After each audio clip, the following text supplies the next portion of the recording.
Haven't got much time? This video is going to be perfect for you.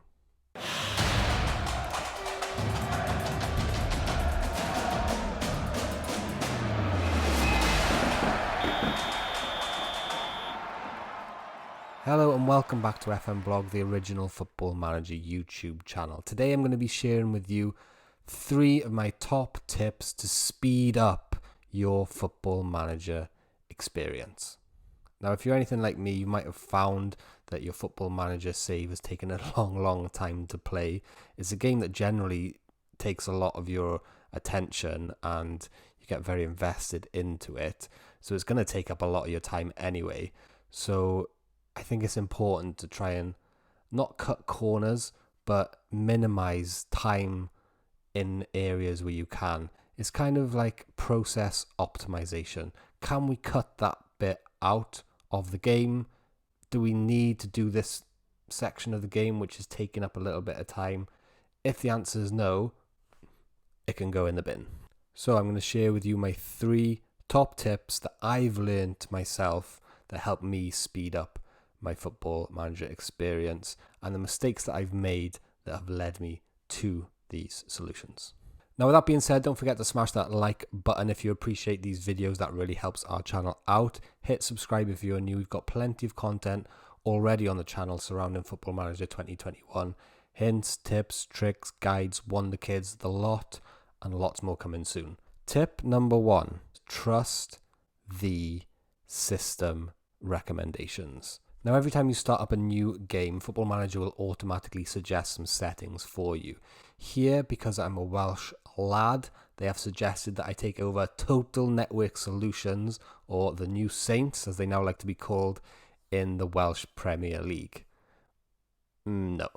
So if you're like me and you use the advanced setup here in the bottom right-hand corner, you will see that Football Manager then recommend the amount of leagues and the detail of those leagues that you load up, as well as the size of the database that you use. Now, I would always recommend, if you can, to go for the large database. The more players, the better. So if your computer can handle it, go for it at 100%. Now, this is the key to this tip here, this star rating. 1, 2, 3, 4, 5 stars, and you can see here only 4.5 are highlighted. So for my saves here, I would recommend for myself not to really add any more leagues in other than the ones that have been suggested. And you can see on the left side here, Football Manager have suggested a Welsh League, the English League from League 2 and above, the Italian League, and the Spanish League. And that would be a perfectly fine playing experience for me. And I know that as a fact, as a seasoned Football Manager player. If I were to reduce the database down to small, you could see it would go up to a 5-star experience. But for me, the 5-star experience is a large database. That little bit of knock off the speed I can cope with. I can manage that. As long as I got my full list of players, that's absolutely fine. The problem then comes when you start adding and removing leagues. So, for example, you might have watched a lovely YouTube video with an Irish wonder kid. You might want to load Brazil and Argentina to get the next Messi or the next Aguero. Trying to think of a Brazilian guy now. Neymar, or your next Neymar. And then hit confirm. But you can see here instantly, it's gone down to 3 stars. Now that's the sacrifice you make for choosing those extra leagues. You've got to weigh up for yourself, is that worth it? But it will drastically increase the amount of time that you spend in playing the game. So that's tip number 1, trust the system recommendations. You can add and remove leagues later on during the save, but it's a bit of a ball ache and I wouldn't recommend it. So trusting the presets will allow for a faster, smoother, and crucially more enjoyable playing experience. Tip number 2 is something I've only just started using recently, and that is to utilize the squad depth report. To show you this, I'm going to have to load up my own save. This here is my Wickham Wonder Kids save. I'll put a link to that above. It is on YouTube. To find this report, you go to Team Reports and then all the way along to Squad Depth.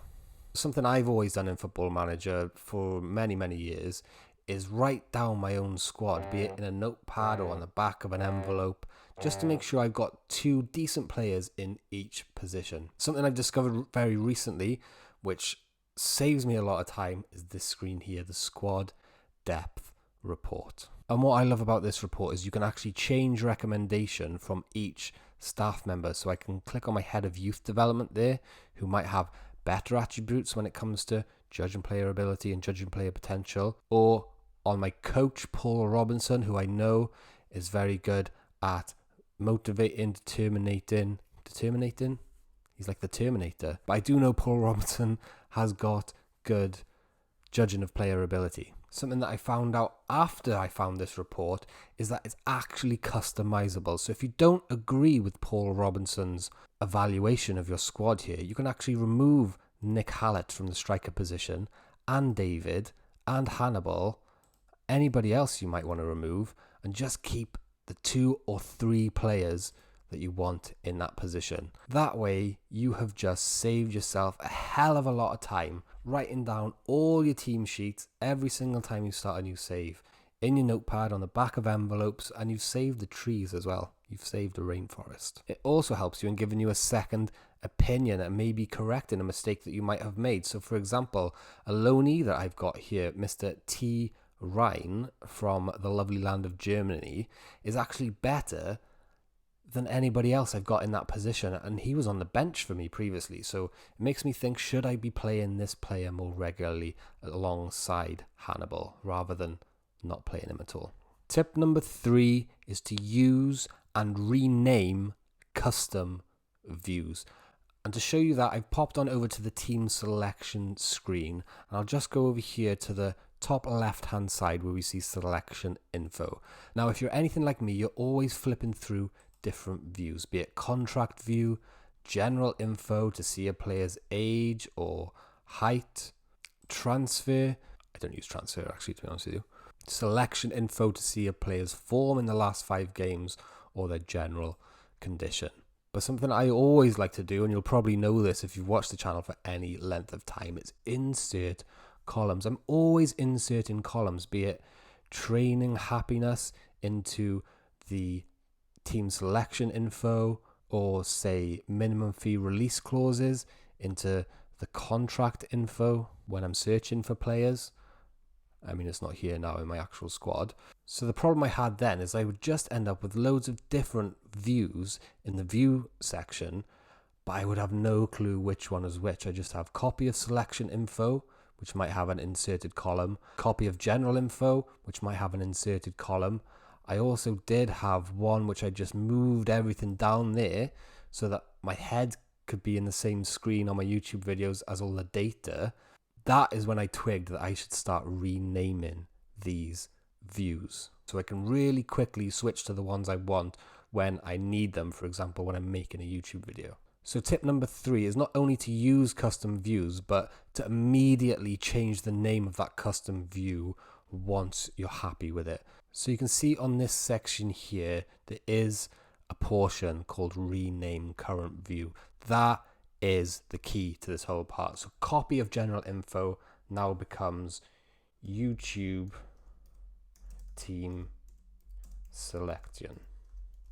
Now I know every time that I've got to make a YouTube video, for example, I can just come along here, click on custom, go to YouTube team selection view, and I know that all the data that I need to select my team is going to be here, but it's also going to be able to be seen by you, my lovely audience. Guys, that's it for the video today. If you have liked it, don't forget to leave a thumbs up. That helps us out a lot. Drop a comment in below. Are there any time-saving methods that you use that you'd like everyone to know about? Awesome. Thanks for watching. Don't forget to subscribe. See you soon.